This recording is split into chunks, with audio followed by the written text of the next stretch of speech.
Hello everyone, welcome to our channel. आज हम लोग एनसीईआरटी में बूस्टर सीरीज़ करेंगे। देखिए, एनसीईआरटी का हम लोग ने एक नई सीरीज़ 3 न्यू सीरीज़ स्टार्ट की हैं जिससे हम लोग कंप्लीट एनसीईआरटी कर सकते हैं। तो उससे देखिए, फर्स्ट आएगी इसमें बूस्टर सीरीज़। इसमें क्या होंगे, कंप्लीट चैप्टर के कीवर्ड्स होंगे जो कि आपके एमसीक्यूज़ में भी आते हैं, उस पे क्वेश्चंस भी बनते हैं। और मैचिंग जितनी भी चीज़ें होती हैं, फिल इन द ब्लैंक्स होती है, ये सारे कीवर्ड्स अगर पता हो तो आप वो आराम से कर सकते हैं। ठीक है, तो ये एग्ज़ाम्स के लिए बहुत ही इंपॉर्टेंट है। इसके बाद बूस्टर सीरीज़ के बाद मेन सीरीज़ आएंगे। जैसे कुछ स्टूडेंट्स को डिटेल में पढ़ना है तो वो मेन सीरीज़ से पढ़ सकते हैं। उसमें लाइन बाय लाइन एक लाइन एक्सप्लेन की गई है। ठीक है, तो वो पूरा फुल चैप्टर अच्छे से इसमें डिटेल में एक्सप्लेन किया गया है। उसके बाद आएगी थर्ड सीरीज़ जिसमें हम लोग एमसीक्यूज़ देते हैं, टॉप 15 एमसीक्यूज़। ठीक है, फर्स्ट एग्ज़ाम से पहले क्लियर रखे हैं। ठीक है, तो आप और अगर पूरा पढ़ा हो तो रिवीजन के लिए बहुत अच्छा है वो जो आपका एमसीक्यू सीरीज़ है, क्विज सीरीज़ जो है। ठीक है, हम लोग स्टार्ट कर रहे हैं ज्योग्राफी की क्लास 7 की फर्स्ट चैप्टर जो कि क्या है, एनवायरनमेंट। ठीक, देखिए इसका फर्स्ट कीवर्ड है एनवायरनमेंट। एनवायरनमेंट होता क्या है, तो एनवायरनमेंट वो है जैसे कोई भी लिविंग ऑर्गेनिज्म हो। ठीक है, कोई भी लिविंग ऑर्गेनिज्म हो, उसके चारों तरफ की कोई भी चीज़, चाहे वो कोई प्लेस हो, मतलब कि वो कहाँ बैठा है, वो जगह क्या है, उस और पीपल हो, चाहे उसके आसपास के जो भी पीपल्स, जो भी लोग हों, थिंग्स जो भी चीज़ें हों, और नेचर, वो सारी चीज़ें जो भी इसको आसपास से घेरती हैं, वो उस लिविंग ऑर्गेनिज्म को, वो हमारा क्या कहलाता है, environment. It's a combination of natural and human made phenomena. अब देखिए, ये जो होता है इन्वायरमेंट, ये नेचुरल भी हो सकता है और ह्यूमन मेड भी हो सकता है। जैसे मान लिया आप किसी फॉरेस्ट में चले जाते हैं तो यहाँ का जो इन्वायरमेंट है ये नेचुरल हो गया। यहाँ पर इधर उधर पेड़ है, ऑटोमेटिक ये सब पेड़ निकले हैं, ये ह्यूमन मेड नहीं है। ठीक है, ये ह्यूमन के थ्रू बनाए हुए नहीं है। ठीक है, तो ये जो इन्वायरमेंट है ये नेचुरल हो गया। अभी मान लिया आप स्कूल चले जाते हैं, एक टीचर हैं वहाँ पर बैठी हैं, आसपास सारे स्टूडेंट्स हैं, आपके क्लासमेट हैं, तो वो कैसा इन्वायरमेंट हो गया, वो ह्यूमन मेड हो गया। ह्यूमन के थ्रू बनाया हुआ जो इन्वायरमेंट होता है वो ह्यूमन मेड हो गया। ठीक है, अब इन दोनों इन्वायरमेंट को हम डिटेल करेंगे, नेचुरल और ह्यूमन मेड। अभी क्या करते हैं हम, इससे पहले क्या करते हैं, इन्वायरमेंट के कंपोनेंट्स पढ़ते हैं। ये भी क्वेश्चन आता है। सेकंड जो हमारा कीवर्ड है, major components of environment. Major जो बड़े बड़े कंपोनेंट्स हैं इन्वायरमेंट के, वो क्या है। तो इसमें देखिए, जैसे ही ये क्वेश्चन आता है आप 3 बताएंगे। 3 कंपोनेंट्स हैं, कौन कौन से, नेचुरल, ह्यूमन मेड और ह्यूमन।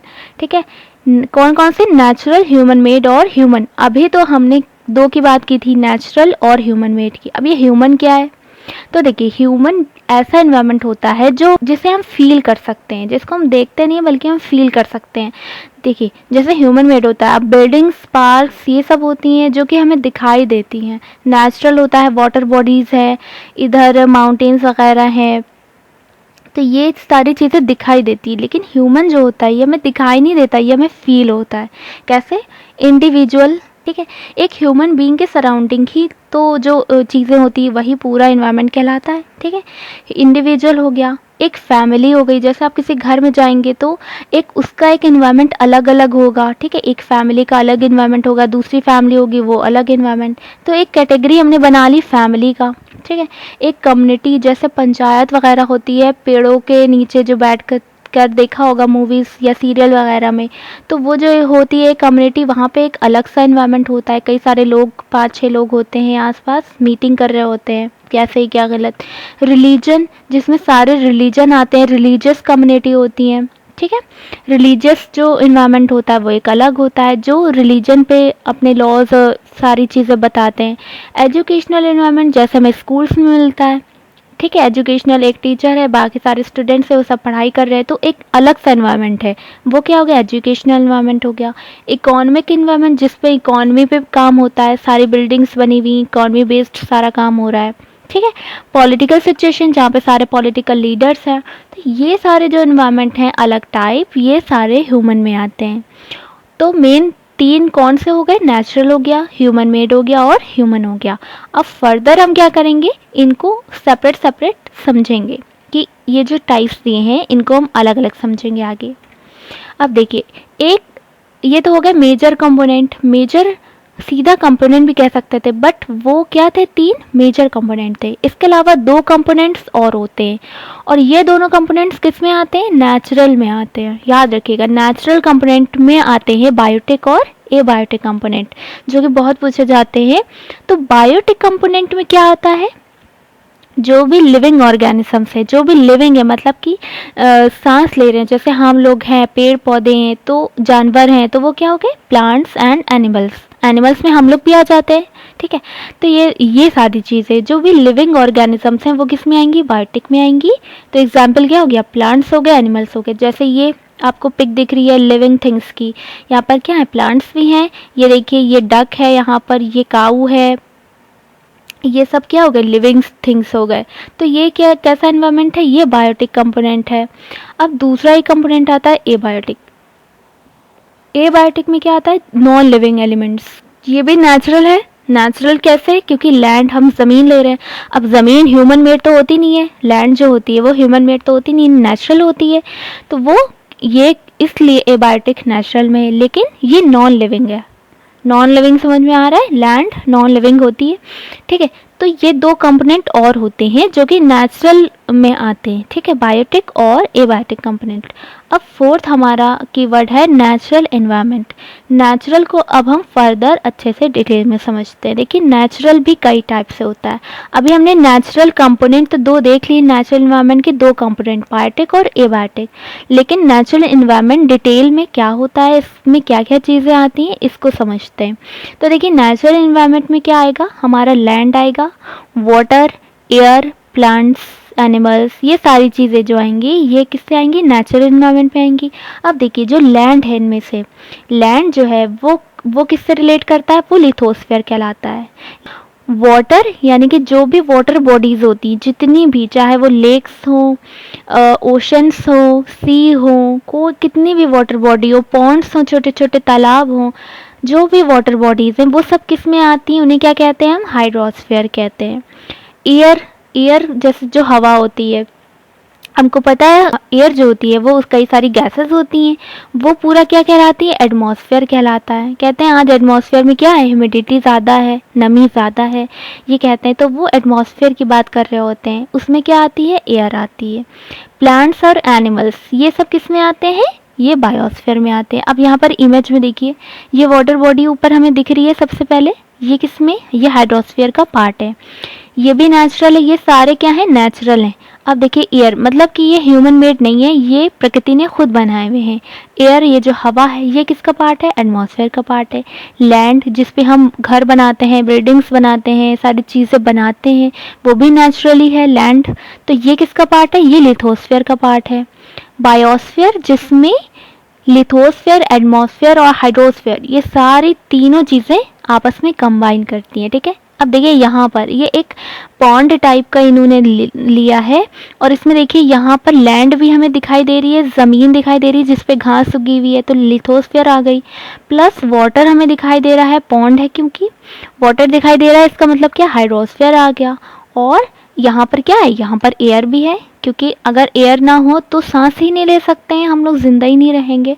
यहाँ पर एयर भी है तो क्या हो गया, एटमॉस्फेयर भी आ गया। तो जब भी तीनों चीज़ें लिथोस्फीयर, एटमॉस्फेयर, हाइड्रोस्फीयर कंबाइन करती हैं तो वो क्या बनाती हैं, एक बायोस्फीयर बनाती हैं, ठीक है। इसे याद रखिएगा पॉइंट को। अब नेक्स्ट हमारा कीवर्ड है, ये तो हो गया नेचुरल। अब पढ़ेंगे ह्यूमन इन्वायरमेंट। ह्यूमन इन्वायरमेंट में देखिए जो भी ह्यूमन के थ्रू बनाई गई चीज़ें होती हैं, जैसे उनके नीड्स के अकॉर्डिंग। देखिए इन्वायरमेंट, सबसे पहले ह्यूमन तो ऐसा ही, जब ह्यूमन आया अर्थ पे तो उसने पहले नेचुरली सारी चीज़ों को, जो भी चीज़ें थी उसे अडेप्ट किया, ठीक है, उसे अपनाया।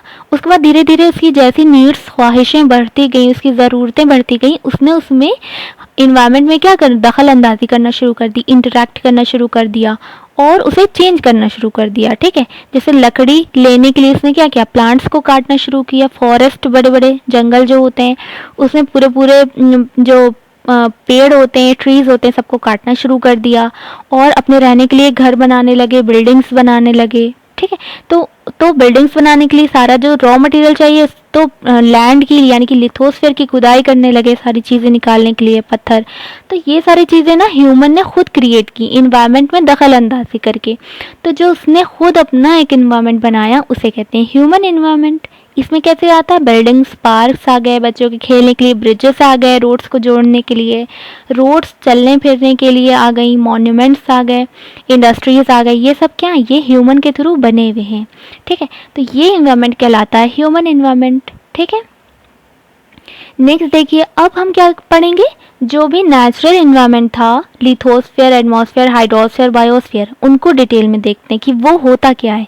ठीक है, अभी हमने एग्जाम्पल पढ़े थे, लिथोस्फीयर का एग्जाम्पल लैंड हो गया, हाइड्रोस्फीयर वाटर बॉडी हो गया, ये सारी चीज़ें। अब इसको डिटेल में देखते हैं कि ये देखिए लिथोस्फीयर क्या होती है, एक सॉलिड क्रस्ट होती है, एक जो ज़मीन के ऊपर की एक सख्त मोटी सी एक लेयर जो होती है। ठीक है, टॉप मोस्ट जो लेयर जो हमें दिखाई देती है, जो भी हम जैसे जहाँ पे खड़े हैं और हम नीचे अगर ज़मीन पे देखें तो वो एक मोटी जो क्रस्ट हमें दिखाई देती है अर्थ की, वो होती है लिथोस्फीयर। ठीक है, ये किसकी बनी होती है, रॉक्स और मिनरल्स की बनी हुई होती है। ठीक है, रॉक्स और चट्टानों की बनी हुई होती है, कोई ना कोई चट्टान होती है, मार्बल होता है, कोई भी होता है, या फिर मिनरल्स होते हैं तो उसकी बनी हुई होती है। और उसके ऊपर क्या होता है, एक पतली सी लेयर मिट्टी की होती है, यानी कि सॉइल की एक पतली सी लेयर होती है। ठीक है, अगर आप नेचुरली आप जाएं गाँव में जाएं तो आपको ऐसी ही ज़मीन लिथोस्फीयर देखने को मिलेगी। ठीक है, मोटी सी एक टॉप मोस्ट लेयर मिलेगी, उसके वो किसकी बनी होगी, रॉक्स मिनरल्स की बनी होगी, और उसके ऊपर हमें क्या, हमें तो मिट्टी दिखाई देगी, सॉइल दिखाई देगी। ठीक है, वो पतली लेयर होती है ऊपर से जो ढकी होती है, मेन लेयर को जो ढकी होती है। ठीक है, तो ये जो पार्ट होता है ये लिथोस्फीयर कहलाता है। इसमें देखिए फिगर में इधर ये जो ज़मीन वाला पोर्शन है जिसपे घर मकान सब बने हुए हैं, वो क्या है, वो लिथोस्फीयर कहलाता है। अब देखिए नेक्स्ट हाइड्रोस्फीयर क्या है, हाइड्रोस्फीयर क्या है, एक डोमेन ऑफ वाटर है, वाटर का वो एरिया है जिसमें क्या बहुत सारी वाटर बॉडीज आती हैं, अलग अलग टाइप की वाटर बॉडीज आती हैं, जैसे रिवर्स यानी कि नदियाँ, लेक्स यानी कि झीलें, सीज, ठीक है, ओशन, सागर, ये सारी जो चीज़ें हैं ये सब किस में आती हैं, ये सब हाइड्रोस्फीयर में, चाहे वो छोटी से छोटी वाटर बॉडी हो, छोटे में छोटे छोटे पॉन्ड हो, झरना हो, या फिर बड़े बड़ी ओशंस वगैरह हो, सी वगैरह हो, ये सब किस में आते हैं, हाइड्रोस्फीयर में आते हैं। ठीक है, अब देखिए एटमॉस्फेयर, एटमॉस्फेयर क्या है, जो हमारी अर्थ है, देखिए हमें पता है कि ये जो हमारा अर्थ है इसके चारों तरफ बहुत सी गैसेस है, गैसेस की लेयर है, बल्कि हम कहते हैं बहुत सारी गैसेस की लेयर्स हैं। ठीक है, तो ये सारी लेयर्स एक कंबाइंड फॉर्म में एटमॉस्फेयर कहलाती है। ठीक है, कंबाइंड फॉर्म में एक एटमॉस्फेयर कहलाती है। और इसमें देखिए क्या है, ये ग्रेविटेशनल फोर्स के थ्रू होल्ड रहती है अर्थ के चारों तरफ।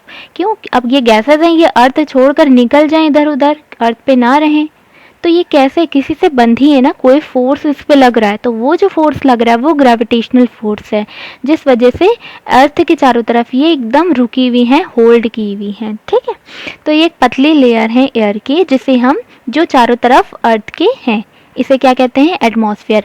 अब जो की वर्ड है बायोस्फीयर, बायोस्फीयर में क्या आता है, प्लांट और एनिमल किंगडम आता है। मतलब प्लांट, कोई भी आप ट्रीज ले लिए, छोटे छोटे पौधे ले लिए, छोटे से लेकर बड़े तक पेड़ ले लिए आप, ट्रीज बड़े बड़े, ये सारे प्लांट्स किंगडम में आ गए, हर तरह के प्लांट। एनिमल में जितने भी आपके एनिमल्स होते हैं, ठीक है, जितने भी आपके एनिमल्स होते हैं उसमें इवन हम लोग भी, ह्यूमन बीइंग भी आते हैं। ठीक है, हम लोग भी आते हैं, तो ये सब कुछ मिलाकर क्या होता है, ये जो लिविंग पार्ट है प्लांट और एनिमल का, ये कहलाता है बायोस्फीयर। ये एक लिविंग वर्ड कहलाता है, और ये एक नैरो जोन होता है, बहुत पतला सा एरिया होता है जिसमें लैंड, वाटर और आपका एटमॉस्फेयर तीनों जो होते हैं इंटरैक्ट करते हैं। ठीक है, तीनों कॉमन होते हैं, इसलिए यहाँ पर ये एक बैलेंस बना रहता है। ठीक है, जहाँ पे हम लोग रहते हैं देखिए वहाँ पे एटमॉस्फेयर भी है। ठीक है, और जहाँ पे हम लोग रहते हैं कि वहाँ पे हमारा घर है, यानी कि ज़मीन भी होगी, लिथोस्फीयर भी आ गया। अब देखिए हवा है, एटमॉस्फेयर आ गया। अब वाटर, ऑब्वियसली हम लोग पानी के बिना नहीं रह सकते, तो बॉडीज़ के पास का एरिया, जो भी वो एरिया होता है वो हमारा क्या कहलाता है, बायोस्फीयर कहलाता है, जहाँ पर ये तीनों आते हैं। ठीक है, लिथोस्फीयर, हाइड्रोस्फीयर और एटमॉस्फेयर, तीनों जोन आते हैं, वो हमारा कहलाता है बायोस्फीयर कहलाता है। अब देखिए लास्ट कीवर्ड है इकोसिस्टम। क्या होता है? देखिए अभी हमने इन्वायरमेंट पढ़ा कि किसी भी लिविंग ऑर्गेनिज्म यानी कि किसी भी लिविंग के चारों तरफ का जो भी एरिया होता है, सराउंडिंग एरिया, वो इन्वायरमेंट कहलाता है।